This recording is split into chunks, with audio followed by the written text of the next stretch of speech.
What's up, everybody? I'm Ryan McCaffrey with IGN here with Kynan Pearson, the lead multiplayer level designer at 343 Industries on Halo 4. And Kynan, you are walking us through all 10 Halo 4 multiplayer maps, giving us the behind the scenes, the strategy, the everything important you need to know coming up for the November 6th launch day. So which map are we going to take a look at now? All right, so the map we're going to look at now is Haven. Haven is a small-scale 4v4 arena-based map. Takes place on some harmonic resonance platforms that are believed to sustain the existence of artificial suns. It's a great competitive space. It's a small-scale map, and even though it's small, there's plenty of opportunities for long lines of sight, long-range engagements. But even if you're playing a 1v1 match, this is the map that you want to go to because you can locate each other fairly well, and it's competitive and even. So definitely another sort of ring-like feel here a little bit, going around the outer edge, funneling towards the middle. Yeah, absolutely. So it's this level is symmetrical along one axis. You have the lower ground area here, which is one team spawn start. You have the big central middle arena, which we're looking at here. And then you have the other team, which spawn back over here by this drop-down double ramp section. So the entire map, it's 2 stories. So you have these outer halls that will lead you into the center. You have a man cannon here that you can take that comes across and brings you into the center easily. But the spice from the level comes from these jump gaps. And these jump gaps highlight one of the best features of Halo, the ability to engage people and jump and fire while you're going across.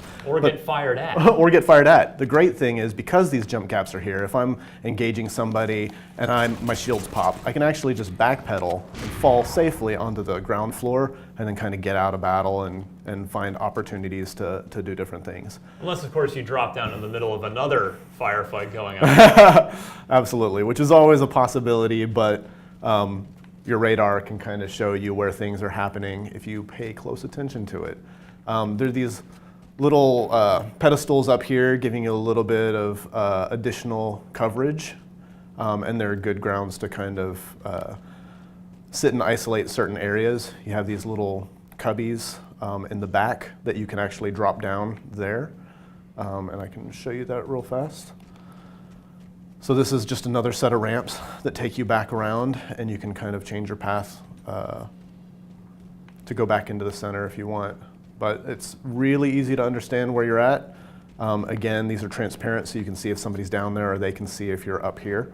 So you can do the drop down and immediately run for access there, or you can start heading back up towards this middle. Now, how do you decide, this map's obviously Forerunner architecture, how do you decide how you're going to visually theme each level? Do you decide that ahead of time, or do you build the map first and then think, oh, okay, this would look good as a UNSC military theme area? A lot of time when we're doing the map layout and mock-ups in terms of what the space is, the space can kind of define the theming of the level. So this one we knew from the start that it was going to be a Forerunner level dealing with Forerunner architecture.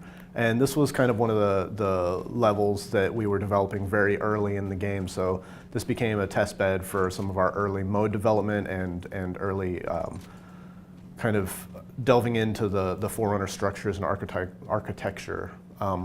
So when theming out a level, you know if you're going to have the angular surfaces and kind of the layouts that wouldn't make sense for a UNSC area or a Covenant area, that can start defining the theming of the map. But we have a really good concept team here who will basically do paint overs on the geo that's been constructed and make it look beautiful anyways. So sometimes we define it up front, and other times they'll just come back with something that we didn't expect that's amazing anyways. So it looks like no vehicles on this map. Definitely no vehicles on this map. We do put them in the Forge palette. If you just kind of want to make a custom game and you go in, you can put, I think I have Mongoose and Ghost available in this map.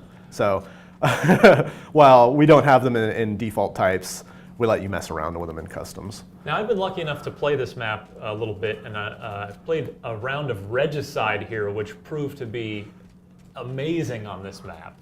Can you talk a little bit about maybe how Regicide functions on this map and your other personal favorite game types for this level?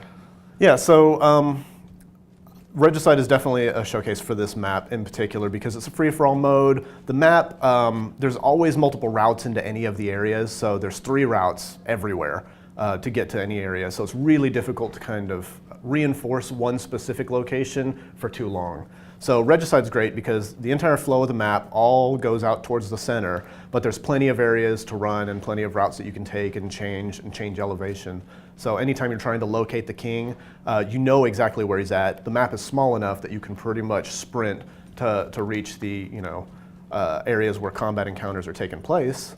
And then there's all the little things of being able to jump around, come into little cubbies, and then get out and find coverage. I think in general, this is one of the maps that we end up doing a lot of our 4v4 Team Slayer on, as well as free-for-all modes, because the scale of the map just allows you to have encounters pretty much anywhere, get into battle really fast, but also, as you can see, there's lots of little interesting lines of sight to find people running around and be able to engage people quickly and have some kind of little sneaky things that you do. I know they vary depending which mode you're playing, but are there power weapons by default on this map, and where can we find those? And what was that trick you just did right there? Let's do that again. That's a pro move for sure. That I think if you're watching this video, you're gonna surprise your friends once or twice by doing that. So we do leave a little few areas where we have these routes, these secret routes that they're not really secret because you can tell that it's ramped here, but it requires you to kind of sprint run and then you can jump back into this area. So it's just a fast way to get up here. You can run the back route, which is not too much further than this, where you have these ramping areas. Right. But that's definitely a little pro tip shortcut that you can take to kind of get back up into the middle if you do an immediate drop down and somebody turns around and thinks that you're kind of getting out of battle. So how about the power weapons then? Before we had to interrupt to learn a developer secret. Yeah, so we've got initial ordnance. The scatter shot's really good here because the scatter shot has reflective fire, so you can kind of bank shots around if somebody's sitting in this little cubby and everything, and you start just firing the scatter shot here. The shots can actually kind of just reflect and fill this area. We have the Needler, which is a power weapon that has made a comeback and Did you just call the Needler a power weapon? Yeah, the Needler is in fact a power weapon because it has guided shots in terms of once your reticle's red, it's really easy to fill somebody up so that they can super combine. But yeah, it's one of those things where if you come across somebody with a Needler, there's actually something to fear. We've come such a long way from Halo 1 multiplayer where the Needler was the laughing stock. So what else can we learn about this map?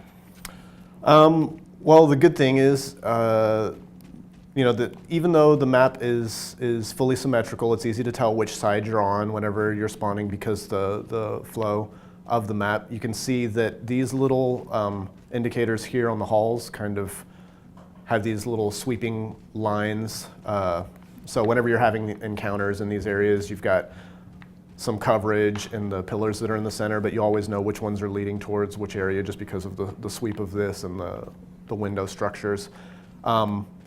The other thing, though, is that right now you can see with the drop downs and the jumps that even if you're backpedaling, we took a lot of time to make sure that you're not going to backpedal, fall, and run off. And this is another one of the things where we have the little support structures, and the pads down here are wide enough that for the most part you have to kind of commit to jumping off, trying to do something like jetpack or whatever to fall to your death. Now you mentioned that this was one of the first levels that you guys really had up and running, that you used it to sort of test out a lot of things. So has it changed and evolved through that process since it's been around one of the longest? During the arting process, a lot of things were addressed or shifted, but for the most part, the general flow of the level has remained the same. And ultimately, it was one of those things where when we started making this, we wanted to have something that had a traditional Halo feel, would fit comfortably into any Halo really, and could function, but also that just had its own unique elements that capitalized on some of the things that we were doing with the armor abilities that we have and the weapon types that we've provided. And finally, speaking of armor abilities, I've been asking you on just about every map we've been profiling. What, depends on game type, sure, but what are your personal picks for armor abilities that suit this map well? So for me, it's thruster pack all day on this map. Other people will speak to other things, but I think just the fact that you've got these corners, it's a really tight-knit map. Whenever you're engaging people at distance or whatever, you can kind of do this until your shield's pop and then thrust over. But again, the shield is always a good thing to have, just to be able to back out of combat as well. Jetpack will give you some minor opportunities on the outside, but we've got the lower ceilings in here. You're not really going to break the flow of the map. Yeah. And yeah,